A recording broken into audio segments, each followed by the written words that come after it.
Good morning to all of you and welcome to your channel GK face current में। Guys, एक बार आप सभी का फिर से स्वागत है आप सभी के यूट्यूब चैनल पर जीके फेस करंट में। आज डेट है 10th अगस्त और जानेंगे आज 10th अगस्त से द हिंदू की vocabulary which is important for all competitive examination. दोस्तों, जैसे कि आप सभी जानते हैं, डेली मॉर्निंग पे 8 o'clock पर मैं आप सभी के साथ जो वोकेब डिस्कस करता हूँ, जो कि ऑल कॉम्पिटिटिव एग्जाम के लिए इंपॉर्टेंट है। साथ ही इसका जो पीडीएफ का लिंक है वो मैंने डिस्क्रिप्शन बॉक्स में दे दिया है, वहाँ से आप लोग डाउनलोड कर सकते हैं। ठीक है गाइस, हम जो है डेली 5 वोकेब डिस्कस करेंगे। कितनी 5 डिस्कस करेंगे और मैंने पूरा वोकेब का कंटेंट चेंज कर दिया है। पहले क्या हम सिनोनिम्स और एंटोनिम्स जो है 2-3 ही पढ़ते थे, अब जितने देखिए बन सकते हैं मैं उतने आपको बताऊँगा। ठीक है, और पीडीएफ का लिंक तो आपको डिस्क्रिप्शन बॉक्स में मिल जाएगा, वहाँ से आप रिवीजन कर लेना। 2-3 बार डेली आपको पढ़ना है। 5 है और 5 सेंटेंस बनाना है, 5 एग्जाम्पल और 5 टाइम ही उसको बोलकर देखना है। ठीक है, और वीडियो को पूरा एंड तक जरूर वॉच करना, ताकि आपका अगर कोई डाउट्स हो तो आप मुझे उसको कमेंट सेक्शन में कमेंट करके बता सकते हैं। सो चलिए अब स्टार्ट कर लेते हैं। सबसे पहले आज की हमारी फर्स्ट वोकेब से। सो देख लीजिए इमेज आप मतलब कि स्लाइड की इस तरीके से बनाई हुई है। आपके लिए इसमें कंटेंट भी आपको चेंज ही दिखेगा। सो बात करते हैं, सबसे पहले है बैट। बैट का जो पार्ट्स ऑफ स्पीच है वो क्या है? नाउन है। बैट का क्या है? पार्ट्स ऑफ स्पीच वो नाउन है और मीनिंग है प्रलोभन। अब प्रलोभन का मतलब होता है, एक तो मैं कह सकता हूँ कि लालच देना। लालच देना, मान लीजिए आपके पड़ोसी कोई आपका नेबर हो, अगर आपसे वो कुछ काम कराना चाहते हैं तो भाई ज़रूर आपको वो क्या करेंगे, वो आपको लालच देंगे, बहुत ही प्यार से बात करेंगे। ठीक है, क्योंकि आप तो मतलब कि उनके चाचा की शादी में आए हो, इसलिए बहुत ही ज़्यादा प्यार से बात करेंगे ताकि आप उनका काम कर दो। सो ऐसे जो लोग होते हैं वो सबसे ज़्यादा ही डेंजरस होते हैं। जितने प्यार से कोई अगर आपसे बोले उतना ही ज़्यादा डेंजरस हो। सो ध्यान रखिए, बैट पार्ट्स ऑफ स्पीच इसका नाउन और मीनिंग क्या है? प्रलोभन। मीनिंग क्या है? प्रलोभन। ठीक है, अब देखिए, something intended to entice someone to do something, किसी एक व्यक्ति से कुछ कराने के लिए उसको लालच या फिर मतलब कि लुभाने का इरादा बनाते हैं। देखिए, बहुत ही ज़्यादा सिंपल सा जो एग्जांपल हम इसके अकॉर्डिंग डिस्कस करेंगे। देखिए, जब आप मतलब कि फ़िशिंग पकड़ने जाते हैं, सो कि मतलब कि आप कुछ भी चारा यूज़ करते हैं ताकि फ़िशिंग आपके चंगुल में फँस जाए। बिल्कुल क्लियर है, ये इसका बेस्ट एग्जांपल है। उसी तरीके से मैंने आपके लिए इमेज भी लगाया है। देखिए, सिनोनिम्स क्या हैं? देखिए कितने सारे सिनोनिम्स हैं, 5 सिनोनिम्स से पहले हम 2-3 ही डिस्कस करते हैं सिनोनिम्स, लेकिन अब जो है पूरे करते हैं, क्योंकि एग्ज़ाम में कुछ भी पूछा जा सकता है। एंटाइकमेंट क्या है? एंटाइकमेंट। एंटाइकमेंट का मतलब होता है फुसलाना। क्या मतलब होता है? फुसलाना। ठीक है, एंटाइकमेंट का मतलब होता है फुसलाना, और ल्यूर का मतलब होता है चारा। क्या होता है? चारा। किसको दिया है? किसी जानवर को। डिकोय मतलब होता है प्रलोभन। क्या मतलब होता है? डिकोय का मतलब होता है प्रलोभन। क्लियर है? स्नेर का मतलब क्या होता है? स्नेर का मतलब होता है फंदा फंसाना। क्या होता है? फंदा फंसाना। एंड ट्रैप मतलब होता है जाल। देखिए 12th क्लास में किसी ने पढ़ा होगा, ड्रैग ट्रैप एक चूहे जैसा टॉपिक था, ड्रैग ट्रैप उसी से रिलेटेड, इसको याद करना है ना। एंटोनिम्स की बात करें, डिस्करेजमेंट मतलब कि हतोत्साहित। क्या है? हतोत्साहित मतलब होता है डिस्करेजमेंट, हतोत्साहित। और रिपल्शंस का मतलब होता है घृणा। घृणा, अब देखिए, घृणा एक तो आपको मतलब कि लुभारा, मतलब कि आपको पूरा सपोर्ट करेगा, वो बहुत ही जल्दी सपोर्ट करेगा ताकि आप उसके काम को कर दो। जब आप एक जगह सपोर्ट कर रहा है, एक जगह मतलब कि आपको इनकरेज कर रहा है, दूसरी जगह आप उसकी बात नहीं मानोगे तो डिस्करेजमेंट और रिपल्सन मतलब कि नफरत जैसी, और हतोत्साहित मतलब जैसी नेगेटिव फीलिंग ही वहाँ पे क्रिएट होगी। ठीक है, सो ये इसके वर्ड मीनिंग थे जो कि आपने ध्यान रखने हैं। अब हम बात कर लेते हैं एग्जाम्पल की। सो एग्जाम्पल है, people use maggots as bait when they go fishing. So जब वे मछली पकड़ने के लिए जाते हैं तो लोग मैगोट्स को चारा के रूप में इस्तेमाल करते हैं। मतलब मैगोट्स, एक देखा होगा आपने, मछली को पकड़ने के लिए यूज़ किया जाता है। ठीक है, ताकि मछली उसको मतलब कि खाए, लेकिन उसके अंदर पता नहीं, उसके अंदर कांटा भी फंसा होता है, कांटे में उसको फंसाते हैं। ठीक है, so people use maggots as bait when they go fishing. जब वे मछली पकड़ने जाते हैं तो लोग मैकोट्स को चारा के रूप में इस्तेमाल करते हैं। आई होप आप सभी को फर्स्ट एग्जांपल समझ मतलब कि पूरा समझ में आ गया होगा। बहुत ही ज़्यादा बिल्कुल सही से मैंने इसको एक्सप्लेन कर दिया है। अगर कोई भी डाउट्स हो तो आप मुझे कमेंट सेक्शन में कमेंट करके बता सकते हैं। ठीक है, सो गाइज नेक्स्ट चलते हैं। क्या है नेक्स्ट? देखिए, डेस्टर्डली।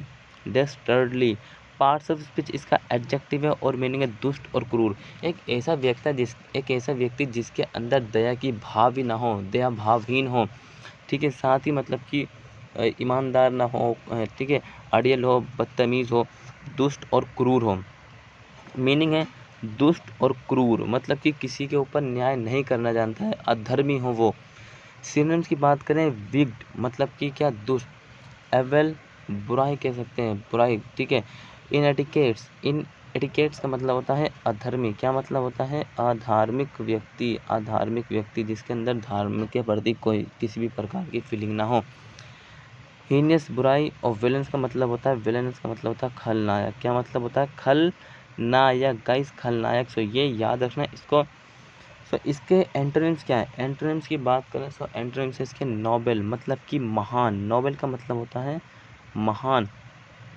प्रेज़वर्दी सराहनीय। क्या होता है? सराहनीय मतलब कि किसी की प्रशंसा के लिए सराहनीय, ठीक है। सो एग्जाम्पल की बात करें, सेल्फलेस खुद की, निस्वार्थ, selfless heroes and heroine pitted against dastardly villains. So निस्वार्थ नायकों और नायिकाओं ने कायरतापूर्ण खलनायक के खिलाफ खड़ा किया। सो किसके? कायरतापूर्ण खलनायक के खिलाफ खड़ा हुआ। निस्वार्थ नायक और नायकों ने कायरतापूर्ण खलनायक के खिलाफ खड़ा किया किसी को भी, ठीक है। सो एग्जाम्पल आप भी जरूर बनाइए। देखिए 5 ओनली वोकैब डिस्कस करेंगे और ये मैं चाहता हूँ कि आप भी डेली ओनली 5 ही जो आप याद करें ताकि वीक में जो है 35 हो जाए और उसके अकॉर्डिंग ही हम क्या रिवीजन कर लें। नेक्स्ट बात करते हैं क्या है? रेप्रोबेट। पार्ट्स ऑफ स्पीच इसका नाउन है और मीनिंग क्या है? बदमाश। अब मीनिंग बदमाश कौन होता है? या फिर डॉन भी उसको कह सकते हैं, छोटा मोटा, या फिर गुंडा भी उसको कह सकते हैं हम, ठीक है, किसी एरिया का, ठीक है, गुंडा कह सकते हैं, बदमाश कह सकते हैं, या फिर कोई पावरफुल व्यक्ति भी कह सकते हैं। लेकिन ये जो है एक अनप्रिंसिपल्ड पर्सन होता है, जो कि आप एक अप्रतिष्ठित व्यक्ति होता है जिसकी कोई भी गरिमा नहीं होती, लोग वह इनको इज्जत नहीं देता, ठीक है। सिनोनिम्स की बात करें, रग मतलब कि वही बात आ गई, एक दुष्ट। स्कैंड्रल मतलब कि लुच्चा, लफंगा, ये सब, ठीक है। वो गाना है ना सोनाक्षी सिन्हा का, लुच्चा है तू लफंगा, वही वाला लुच्चा लफंगा। और विलन मतलब कि खलनायक। क्या है? खलनायक। जैसे कि खलनायक एक विलन से आप इसको याद कर सकते हैं। रिच मतलब कि नीच, इतनी नीच जैसी हरकत करते हैं, बहुत ही बुरी, ठीक है। सो बात करते हैं अब देखिए एंटोनिम्स की। सो एंटोनिम्स से अपराइट मतलब कि सीधा या फिर ईमानदार। अपराइट मतलब होता है सीधा या फिर ईमानदार, ठीक है। अपराइट मतलब सीधे या फिर ईमानदार। वर्चुअस मतलब धार्मिक। क्या होता है? वर्चुअस का मतलब होता है धार्मिक। प्रिंसिपल सैद्धांतिक। क्या है? सैद्धांतिक मतलब कि उनके खुद ही rule and regulation. And righteous का मतलब होता है न्यायपरायण। क्या होता है? लिख लेना इसको, न्यायपरायण, ठीक है।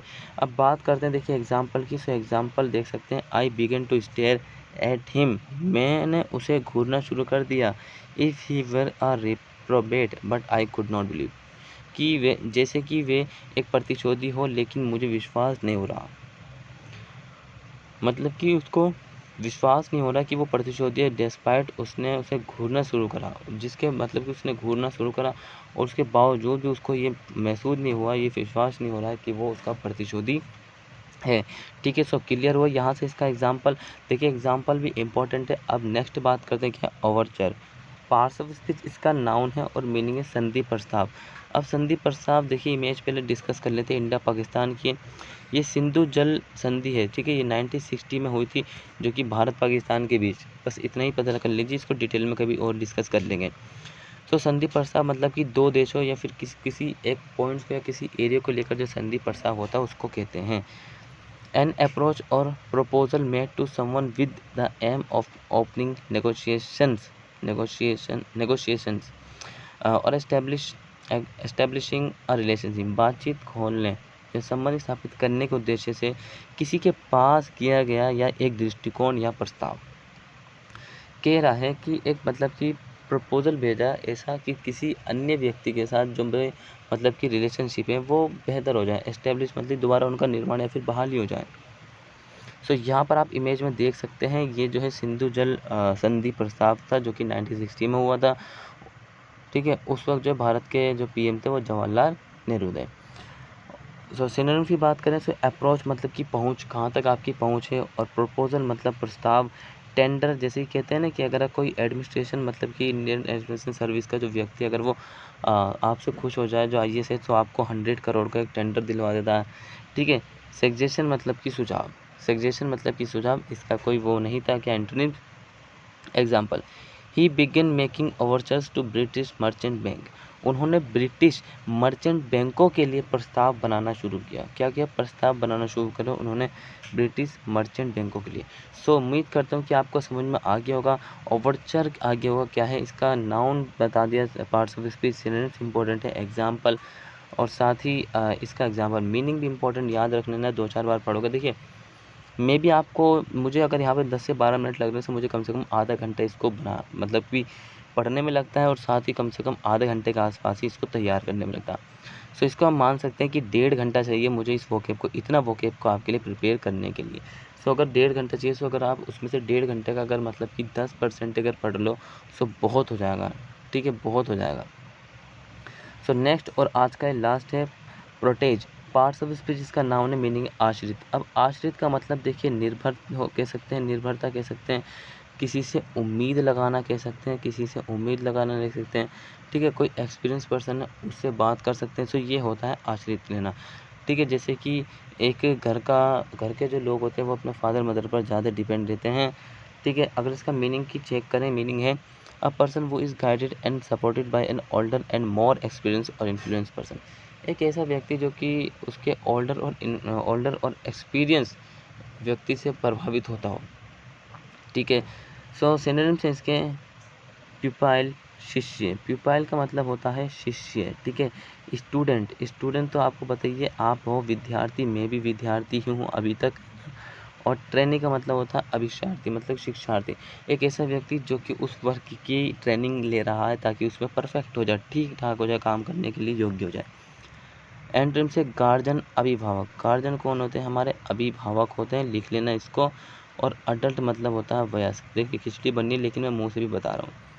एग्जाम्पल की बात करें, Ram submitted his protege Ram to the election name Ram submitted his protege name to the selection. So Ram ने चुनाव के लिए अपना नाम प्रस्तुत किया। ठीक है। सो आज की जो हमारी वोकेब थी, देखिए 5 वोकेब थी, पहले 7 थी, लेकिन उसमें जो है यहाँ पर सिनोनिम्स की जो संख्या थी वो कम थी, लेकिन अब पूरी आगे जितनी होनी चाहिए थी। सो क्लास अच्छी लगी कि उम्मीद कर सकता हूँ मैं आप सभी से। और आज का देखिए जो कंटेंट है, जो स्लाइड है, इसके बारे में बताना कि कैसा लगा। और हाँ देखिए हमारी एनसीईआरटी स्टार्ट हो चुकी है, करंट अफेयर हो चुकी है, साथ ही आपको वीकली करंट अफेयर मिलती है। और करंट अफेयर हमने जो है 9 के स्टडी, जो हमारा चैनल है वहाँ पर भी हमने स्टार्ट कर दी है, 9 की स्टडी पर भी। सो वहाँ पर जाके ज़रूर देखिए, उसको सब्सक्राइब कर लीजिए। और इसके अलावा आपको जो वन लाइनर के रूप में जो वीकली करंट अफेयर मैं आपको पढ़ाऊँगा, कौन पढ़ाएंगे आपको? मैं पढ़ाऊँगा। बाकी आपको क्या पढ़ाता है? आपको करंट अफेयर। ठीक है, एक जो सुबह 6 बजे आता है और 2 बजे आता है, वो आपको सर पढ़ाते हैं। साथ ही 9 की स्टडी पे सर पढ़ाते हैं, मैं आपको इंग्लिश पढ़ाता हूँ। ठीक है, और वीकली आपका रिवीजन कराता हूँ। साथ ही इसके अलावा करंट अफेयर भी मैं आपको पढ़ाऊँगा, वो भी वीकली पढ़ाएंगे। और वन लाइनर एटलीस्ट अगर हम हो सकेंगे तो 50 क्वेश्चंस को हम जो डिस्कस करेंगे। और उसके बाद जो है हम क्या करेंगे, उसको मंथली भी डिस्कस करने लग जाएंगे, ताकि और एक होल पीडीएफ आपको हम सेंड कर देंगे। ठीक है, डिस्क्रिप्शन बॉक्स में डाल दिया करेंगे जब मैं आपको मंथली करा दूंगा। तो यहाँ से ये बात बिल्कुल ही स्पष्ट कर चुका हूँ मैं कि आपको इस तरीके से आपका एक मतलब कि जो मैंने आपका कंटेंट बनाया है दोबारा से, कि किस तरीके से पढ़ाई करनी है, उसी के बारे में हम डिस्कस कर रहे हैं। ठीक है, और किसी दिन इस बारे में भी विस्तार से डिस्कस करेंगे कि करंट अफेयर या फिर जो सर पढ़ाते हैं उसको तैयार कैसे किया जाए, एक मतलब कि एक अच्छे बिल्कुल ही कंटेंट से, ताकि रिवीजन रोज हो। सो भाई मिलेंगे नेक्स्ट क्लास में। और अभी तक चैनल को सब्सक्राइब नहीं किया तो सबसे पहले चैनल को सब्सक्राइब कर दीजिए। साथ ही ऑल स्टूडेंट्स को क्या करना है, ऑल स्टूडेंट्स को शेयर करना है और उनसे बोलना है कि आप भी शेयर करें, और कमेंट बॉक्स में कमेंट करके बताएं कि सर मैंने शेयर कर दिया है। सो मिलेंगे नेक्स्ट क्लास में, तब तक के लिए till then take care, all the best, have a nice day. Thank you for watching this video all of you.